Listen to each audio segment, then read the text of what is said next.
Subscribe करो channel जब जाए। इस पे यूट्यूब पे नहीं, हाँ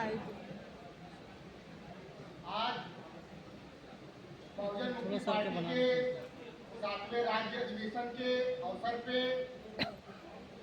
माननीय वामन मेश्राम जी, चौधरी विकास पटेल जी, माननीय प्रवेश प्रताप सिंह जी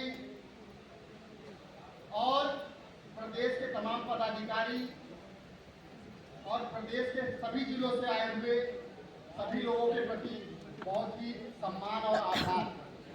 साथियों, इस देश में बहुजन समाज को जागृत करने के लिए बहुजन समाज के महापुरुषों ने बहुत लंबी संघर्षमयी लड़ाई लड़ी है। आज वो लड़ाई बहुत ही निर्णायक दौर में पहुंच गई है। माता सावित्रीबाई फुले 3 जनवरी 1931 को जब पैदा हुई और एक विजन लेके काम किया कि महिलाओं को शिक्षित करना है, उस शिक्षा का परिणाम ही है कि आज बहुजन समाज के घरों में महिलाएं शिक्षित हो रही हैं और जिस समाज ने महिला शिक्षा का विरोध किया उस समाज के घर की महिलाएं भी शिक्षित हो रही हैं। कितना नीचे जाता ना बना कहाँ है उस शिक्षा का परिणाम ही है कि आज इस कार्यक्रम में पुष्पा यादव प्रोफेसर उपस्थित हैं और हम अपने आप को गौरवान्वित महसूस कर रहे हैं कि उस शिक्षा का स्तर आज इतना बढ़ गया है कि जो शासक जातियां हैं वो हमसे भयभीत हो गई हैं और तमाम प्रकार के छल और कपट करने पे लगी हुई हैं।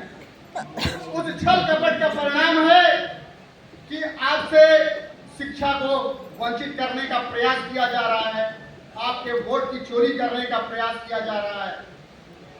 बहुजन समाज आजादी के समय बाबा साहब टॉप पे थे।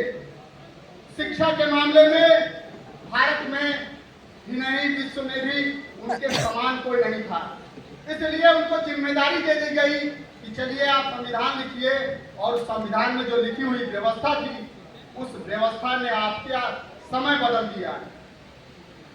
लेकिन वही बहुजन समाज के लोग जो शिक्षा से वंचित थे उन्होंने इस महत्व को नहीं समझा और जिसका परिणाम है कि आजादी के बाद से 79 ईयर हो गए, फिर भी आज हम सत्ता में आने के लिए संघर्ष कर रहे हैं। तो साहब, सत्ता में आने का संघर्ष बामसेव ने बहुजन मुक्ति पार्टी के रूप में आपके सामने एक प्लेटफॉर्म खड़ा कर दिया है। तो साथियों, आपका कर्तव्य बनता है कि आप समाज के लोगों को बहुजन मुक्ति पार्टी के बारे में बताइए, इस पार्टी के बारे में बताइए और जोड़िए और इस पार्टी को मजबूत करिए, क्योंकि जिस दिन ये पार्टी सत्ता में आएगी उस दिन इस भारत का एक स्वर्णिम काल शुरू होगा और ये पार्टी वास्तव में जो कार्य आज तक नहीं हुआ वो कार्य करने का प्रयास करेंगे। इन्हीं बातों के साथ साथियों, धन्यवाद। जय भीम, जय मोदी। धन्यवाद सर। अब मैं चाहता हूँ एडवोकेट मुकेश कुमार जी, राष्ट्रीय महासचिव बहुजन मुक्ति पार्टी नई दिल्ली, सर आप आए और अपनी बात रखें। एडवोकेट मुकेश कुमार जी।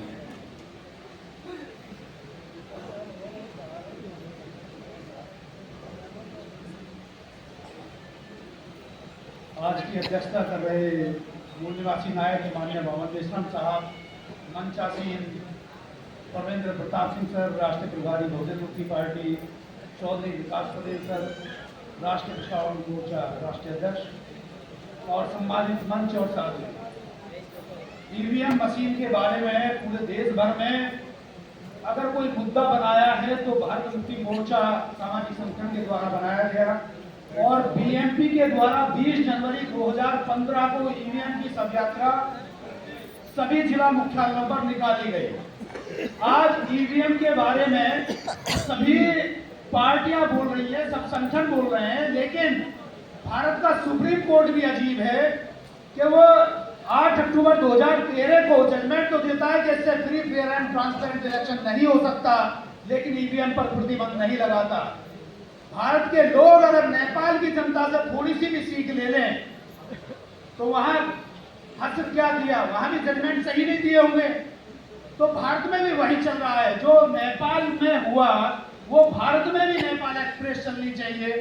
और इसके लिए नेपाल से ज्यादा उत्पीड़न भारत में हो रहा है। वो किसी भी विषय पर चले जाइए, चाहे वो कार्यपालिका है, विधायिका है, न्यायपालिका, प्रचार माध्यम, ऐसे कोई जगह नहीं है जहां पर ब्राह्मणवाद कब्जा ना कर चुका हो।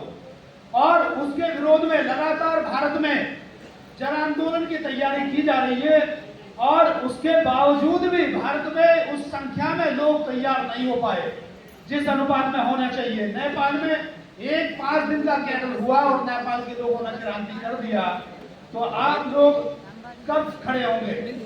तो भारत के लोगों को विशेष तौर पर सोचना चाहिए कि ये नित नए षड्यंत्र करते हैं कि पंजाब में 22 फुट ऊंची पानी की लेयर बारिश से नहीं आ सकती, वो डैम खोला गया, पूरे राज्यों को बर्बाद कर रहे हैं, वहां का कितना जनधन हानि हुई है, लेकिन फिर भी हमारे लोगों की आंख नहीं खुल रही है। तो कहां तक इनका षड्यंत्र सहन करते रहोगे? मैं ज्यादा ना बोलते हो क्योंकि साहब को बोलना है और समय बहुत हो रहा है। मैं अपनी बात यहीं पर समाप्त करता हूं। आपने मेरी बात ध्यान से सुनी, इसके लिए आभार, धन्यवाद। जय हिंद।